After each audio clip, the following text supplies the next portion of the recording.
Hello friends, welcome है आपका हमारे यूट्यूब चैनल में। कर्मचारियों और पेंशनर्स के लिए मैं 5 से 6 बड़ी अपडेट लेकर आया हूँ।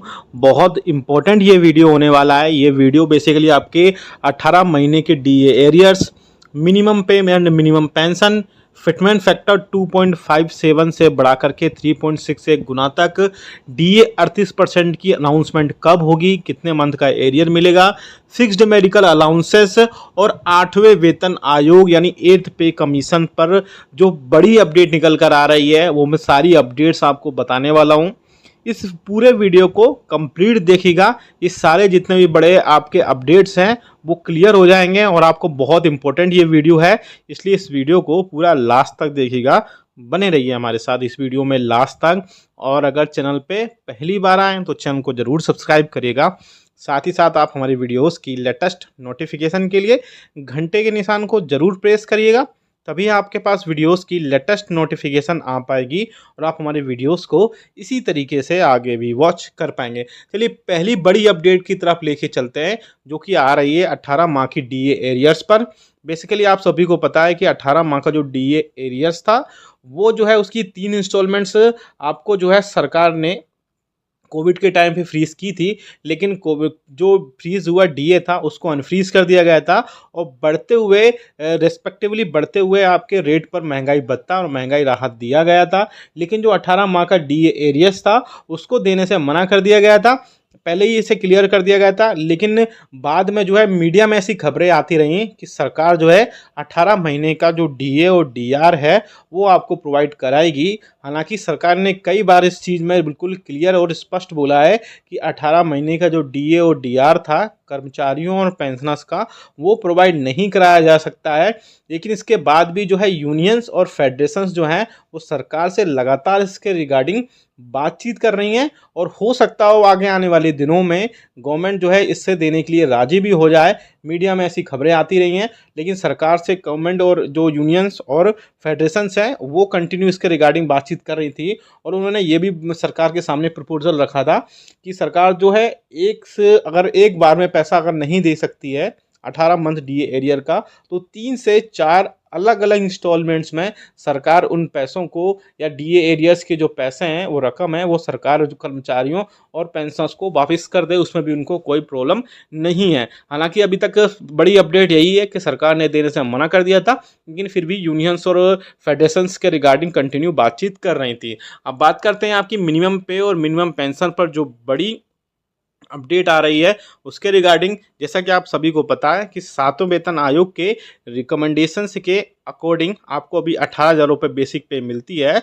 लेकिन कर्मचारियों की सरकार से हमेशा डिमांड रही है, हमेशा रिक्वेस्ट रही है 7वें वेतन आयोग के बाद से ही कि उनको जो है कम से कम 26,000 रुपये प्रोवाइड कराई जाए मिनिमम सैलरी, क्योंकि कर्मचारियों और पेंशनर्स ने बहुत सारी एनोमोलीज 7वें वेतन आयोग में बताई थी। लेकिन उसके रिगार्डिंग में मीडिया में ऐसी खबरें आ रही हैं कि सरकार जो है आगे आने वाले दिनों में त्योहारी सीजन में कभी भी जो है कर्मचारियों और पेंशनर्स का जो 26,000 रुपये बढ़ा सकती है।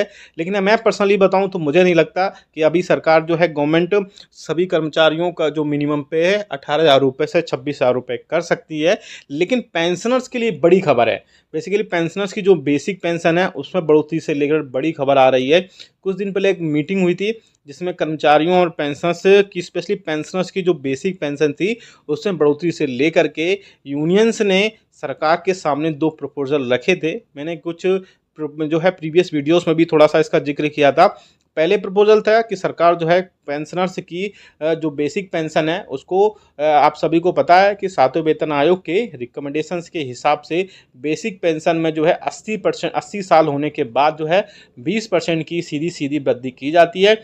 85 साल में आपको उसके बाद बढ़ती है, 90 साल में बढ़ती है और 80 साल पूरा होने पर जो है आपको 100% या बोल सकते हैं कि पूरी पेंशन आपको दे दी जाती है। लेकिन जो 60 साल से लेकर के 79 ईयर्स के बीच के जो पेंशनर्स होते हैं उनको उसमें बेसिक पेंशन में किसी भी टाइप से कोई बढ़ोतरी नहीं होती है। सिर्फ महंगाई भत्ता ही या मैं बोल सकते हैं महंगाई राहत ही उनका एक बढ़ोतरी का सहारा होता है। तो 2 प्रपोजल दिए थे।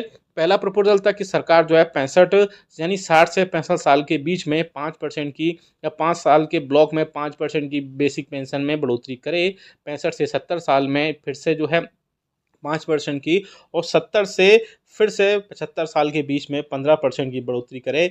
या फिर दूसरा जो प्रपोजल था गवर्नमेंट के लिए कि गवर्नमेंट को दिया गया था कि कम से कम एक साल में 1% की वृद्धि की जाए, क्योंकि जो एग्जिस्टिंग एम्प्लॉइज़ हैं या कर्मचारी हैं उनकी बेसिक सैलरी में हर साल की 3% की बढ़ोतरी की जाती है। तो अगर उन पेंशनर्स की बेसिक पेंशन में मिनिमम 1% की बढ़ोतरी की जाती है तो बहुत बड़ी बात नहीं होगी।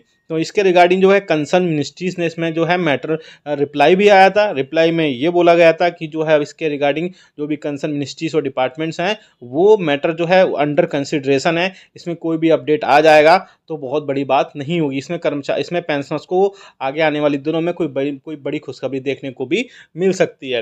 अब आगे बात करते हैं फिटमेंट फैक्टर की। तो जैसा कि आप सभी को पता है कि आपकी जो सैलरी और पेंशन है उसमें जो है 2.57 गुना के बेसिस पर आपको जो है कर्मचारियों और पेंशनर्स को उसमें सैलरी मिलती है। लेकिन कर्मचारियों और पेंशनर्स की 7वें वेतन आयोग के रिकमेंडेशन के बाद ही जो है उनकी डिमांड रही है कि उनका जो फिटमेंट फैक्टर है वो 3.68 गुना तक किया जाए, क्योंकि अगर जिस प्रकार से आपकी फिटमेंट फैक्टर में बढ़ोतरी होगी उसी हिसाब से आपकी सैलरी और पेंशन में भी बढ़ोतरी होगी।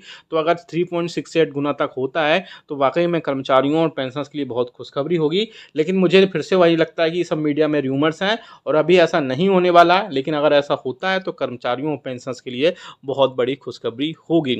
अब बात करते हैं 38% जो महंगाई भत्ता और महंगाई राहत के अनाउंसमेंट को लेकर। जैसा कि आप सभी को पता है कि all India consumer price index के आंकड़ों के हिसाब से कर्मचारियों और पेंशनर्स के महंगाई भत्ते और महंगाई राहत में जुलाई 2022 से 4% महंगाई भत्ते में बढ़ोतरी हो चुकी है, जिसकी अनाउंसमेंट अब जो है इसी मंथ में होगी, लास्ट सितंबर तक होने के है। मीडिया में ऐसी खबरें भी आई थी कि 28 तारीख को एक कैबिनेट की बैठक हो सकती है जिसमें कर्मचारियों और पेंशनर्स को 38% महंगाई भत्ते और साथ ही साथ जुलाई और अगस्त के डी एरियर पर जो है अनाउंसमेंट देखने को मिल सकती है। अब बात करते हैं फिक्स्ड मेडिकल अलाउंसेस की, यानी कि आपकी जो एफएमए भत्ता है। तो एफएमए भत्ता जो है, एफएमए अलाउंसेस जो है ऐसे पेंशनर्स को दिया जाता है जो पेंशनर्स जो है नॉन सीजीएचएस एरियाज में रहते हैं और उनको 1000 रुपये अलाउंसेस ये प्रोवाइड कराया जाता है। लेकिन अब जो है मेडिसिन के और जो है खर्चे बढ़ चुके हैं, मेडिसिन की रेट्स बढ़ रही दिन पर दिन। तो ऐसे में जो है पेंशनर्स ने सरकार से रिक्वेस्ट की थी, या बोल सकते हैं पेंशनर्स की एसोसिएशन ने सरकार से रिक्वेस्ट की थी कि उनको जो है फिक्स्ड मेडिकल अलाउंसेस 1000 रुपये से 3000 रुपये तक बढ़ा दिया जाए, क्योंकि उनको बहुत सारे अन्य खर्चे भी होते हैं मेडिसिन के। तो उसी के बाद में जो है कंसर्न मिनिस्ट्री से आंसर भी आया था कि वो सरकार जो है इसके रिगार्डिंग मैटर अंडर कंसिडरेशन है, जल्द कोई ना कोई इसका आंसर जैसे ही आएगा हम आपको बता देंगे।